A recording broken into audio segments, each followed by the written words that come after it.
بسم اللہ والصلاۃ والسلام علی رسول اللہ اما بعد۔ ایک سوال یہ ہے کہ اگر مسجد کے اندر عید کی نماز ادا کی جا رہی ہے تو کیا ایک شخص تحیۃ المسجد کے نفل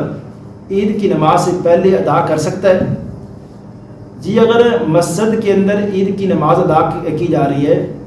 اور ایک بندہ پہلے چلا گیا ہے تو لازمی وہ اگر تحیۃ المسجد کے نفل پڑھنا چاہے پڑھ سکتا ہے، اور اگر اسی طرح ایک بندے کی اشراق کی نفل پڑھنا ایک روٹین کے اندر وہ شامل ہے تو وہ ایک شخص گیا ہے مسجد کے اندر، وہ ابھی ٹائم باقی ہے تو اشراق کا ٹائم ہو گیا ہے اور عید کی نماز ابھی لیٹ ہے تو وہ اشراق کے نفل مسجد کے اندر جا کے پڑھ سکتا ہے۔ یہ جو پیغمبر صلی اللہ علیہ وسلم کے بارے میں آتا ہے نا کہ آپ عید کی نماز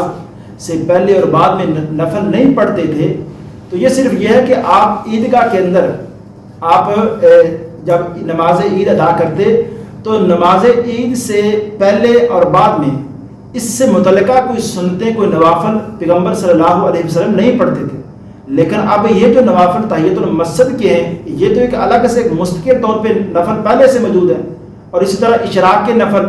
یہ پہلے سے موجود ہے۔ بعض لوگ یہ سمجھتے ہیں کہ عید الاضحیٰ والے دن یا عید الفطر والے دن نماز اشراق نہیں ہے، ایسی بات نہیں ہے۔